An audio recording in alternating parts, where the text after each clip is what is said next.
Садыр Джапаров объяснил, зачем нужна замена бессрочных водительских удостоверений. Дарбек Урунбеков призывает кыргызстанцев экономить электроэнергию. В Бишкеке реконструируют дворец спорта имени Кочумкула. Мэр обещает сохранить исторический облик здания. В одном из районов столицы появится свой Манхэттен. Вы смотрите Тандыр Медиа, меня зовут Валерий Жернаков. Здравствуйте. Вчера в выпуске я рассусоливал историю с высказыванием бывшего главы финполиции Саймыка Джапыкеева. То самое высказывание о пятикопеечности произведений Чингиза Айтматова, из-за чего Джапыкеев стал главным героем, или правильнее будет сказать, антигероем интернета. Вчера он решил высказаться по поводу той критики, что обрушилась на него. В интервью службе BBC он заявил, что никоим образом не оскорблял кыргызского писателя, а лишь выразил мнение о его творчестве. На это, как считает сам бывший лидер партии Чон Казат, он имеет полное право, и не согласиться с ним, честно говоря, трудно. Что я плохого сказал о Чингизе Айтматове? Разве я переходил на личность, называл его плохим человеком, подлецом? Ну что поделать, если мне его творчество не нравится? Я же говорил, что читаю персидскую поэзию, произведения Руми, Омара Хайяма. Я сказал, что меня творчество Айтматова не привлекает. А мне опять и опять задают вопрос, почему тебе не нравится? Нужно уважать права человека. Я не оскорблял писателя, не клеветал на него. Если сказать, что мне не нравится Пушкин или Солженицын, все будут также возмущаться? Это что за комплекс неполноценности? Напомню, ранее депутат Джогруку Кенеша Гульшаркан Култаева призвала Министерство культуры дать словам Джапыкеева правовую и юридическую оценку. Катавасия с заменой бессрочных прав в самом разгаре. Сегодня издание «Турмуш» опубликовало материал, в котором утверждается, что в Аше водители вынуждены стоять в очереди по несколько дней, чтобы получить водительские удостоверения нового образца. А все почему? Да потому, что обращений о замене бессрочных прав много, в среднем 6 тысяч в день. Из-за такого наплыва центральная база данных периодически выходит из строя, заявил заместитель главы УНА Толубай Джакишев. На фоне такого ажиотажа вчера Садыр Джапаров дал интервью Кабару. В нем президент рассказал о причинах замены водительских удостоверений. Ранее были случаи, когда среди мигрантов представители других национальностей подделывали и продавали наши старые водительские удостоверения и ID-паспорта. И сейчас в России все еще используют поддельные водительские удостоверения и ID-паспорта. Были зафиксированы случаи задержания террористов с поддельными кыргызскими паспортами. Все это нанесло ущерб репутации и международному имиджу Кыргызстана. Теперь же подобного не будет. Понятие «подпольный паспорт» будет полностью искоренено. Таким образом, как заявил Джапаров, поддельные водительские удостоверения не удастся использовать ни за рубежом, ни в Кыргызстане. Основная цель этих мероприятий – полностью выявить документы, используемые незаконно, упорядочить процесс, обеспечить безопасность наших граждан и не допустить подрыва международного авторитета нашего государства. По этой причине было принято решение о замене всех водительских удостоверений старого образца на новые. Отмечу, что защита новых документов выполнена на самом высоком уровне, и их невозможно подделать. Поэтому гражданам следует обменять свои старые документы на новые. Мне лично, правда, непонятно, к чему такая спешка. Президент напомнил, что власти отменили для замены прав справку 083, чтобы облегчить жизнь водителям. Она нужна только тем, кто получает права впервые. Однако телеграм-канал «Сейчас KG» сегодня написал, что жизнь легче не стала. С трудностями столкнулись те водители, у которых были права на 10 лет. У многих из них срок водительских удостоверений истекает на днях, но они не могут их заменить. И тут не совсем понятно, нужна ли им справка. Как пишет один из владельцев таких прав, чтобы ее получить, нужно отстоять огромные очереди. Ранее публично заявляли, что справка 083 больше не требуется. На практике требуется. Чтобы ее получить, огромные очереди. Онлайн-система упирается в нее. А если офлайн, то уже огромные очереди в УНА система не работает. Таких, у которых срок истекает, сотни людей. Но мы не можем поменять права из-за системного кризиса в решении. А тем временем глава пресс-службы президента Дарбек Урунбеков призывает горожан экономить электроэнергию. Смею предположить, что свое обращение Урунбеков написал из-за наступления холодов, что в свою очередь привело к увеличению нагрузки.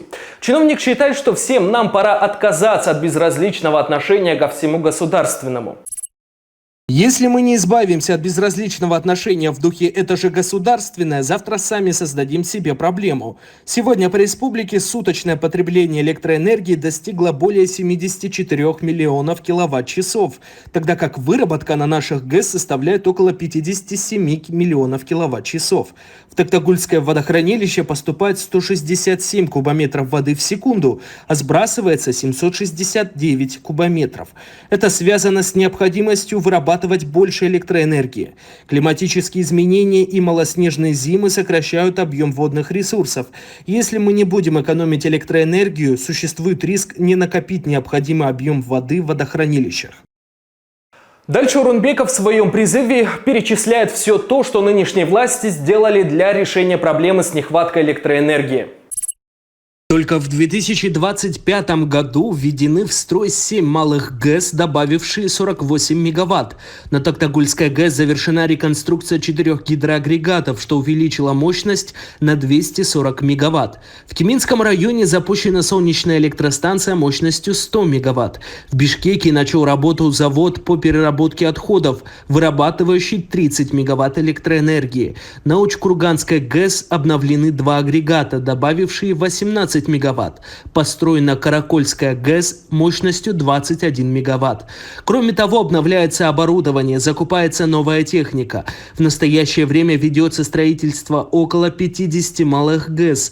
Результаты всех этих работ в полной мере будут ощутимы к 2030 году. Тогда Кыргызстан сможет достичь энергетической независимости и даже экспортировать электроэнергию. Также не забывайте о строительстве Камбарата-2. Но вот что интересно, все то, что написал Орунбеков, мы с вами читали и слышали в конце прошлого года, когда случилась та самая онлайн-перестрелка между Алмазбеком Атамбаевым и Садыром Джапаровым. Бывшие и нынешние президенты Кыргызстана тогда выясняли, кто развалил энергосектор страны. Орунбеков решил освежить всем нам память. Я вам тоже освежу память и всего лишь напомню, что министр энергетики Талайбек Ибраев заявлял, что никакого энергокризиса в стране нет. К другим темам. Столичная мэрия реконструирует дворец спорта имени Коджамкула по поручению президента. В муниципалитете сообщили, что работы начнутся весной, а мэр Айбек Джанушалиев пообещал сохранить исторический облик здания. Я уточню, дворец спорта входит в список памятников архитектуры республиканского значения.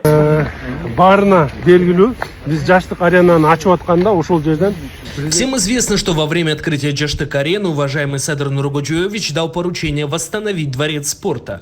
По этому поручению была создана рабочая группа, а на сегодняшний день соответствующие работы уже ведутся. Реконструкцию дворца спорта мы будем проводить силами мэрии. Хочу подчеркнуть, его исторический облик и архитектурный вид будут полностью сохранены. Более того, мы постараемся сделать объект многофункциональным, по примеру Джаштык-арены. Бассейн также будет сохранен. Аренада сияқты болады. Анан ошол жерде бассейн да сакталат. Бассейнди дагы биз өзүнүн калпына келтиребиз. Дворец спорта был построен в 1974 году. Бассейн, о котором говорит мэр, появился 5 годами позже. Он был олимпийского стандарта. После развала Союза он перешел к частникам. В 2006 году его закрыли. В 2021 издание 24 KG писало, что бассейн признали аварийным и подлежащим сносу. В микрорайоне Аламедин-1 появится свой Манхэттен, шутливо сообщил вице-мэр Рамиз Алиев. Власти собираются вдоль БЧК разбить сквер. Прогулочная зона будет от Ауэзова до Тещиного языка.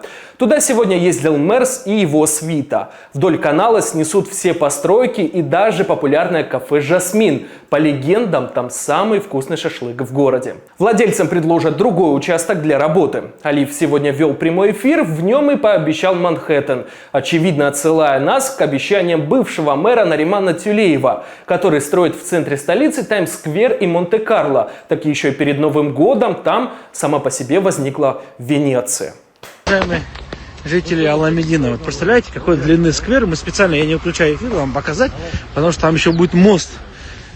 Новый мост будет, сейчас -то тоже пройдем, покажем. Вот представляете, какой порядок мы хотим навести.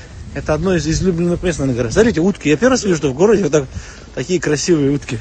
Так что, боюсь этих слов, но хочу сказать в эфире это. Манхэттен будет, Манхэттен. Это что-то не так воспринимаю. Да, не воспринимаю скоро. Пьяный водитель протащил на 50 метров патрульного милиционера на капоте. Авто, за рулем которого сидел 40-летний мужчина, остановили сотрудники УПСМ. Но после требования выйти из машины он нажал на газ и прихватил с собой правоохранителя. Шумахера задержали за мелкое хулиганство, он был без прав.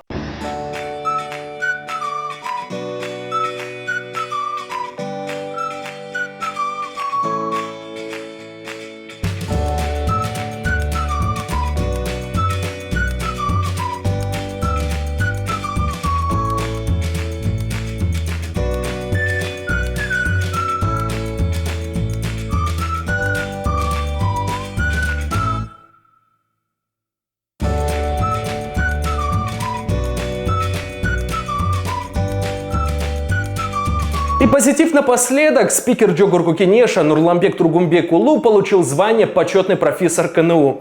Ректор вуза Докдурбек Чонтоев сказал, что Торага поддерживает учебное заведение, а его содействие имеет особое значение в повышении качества образования.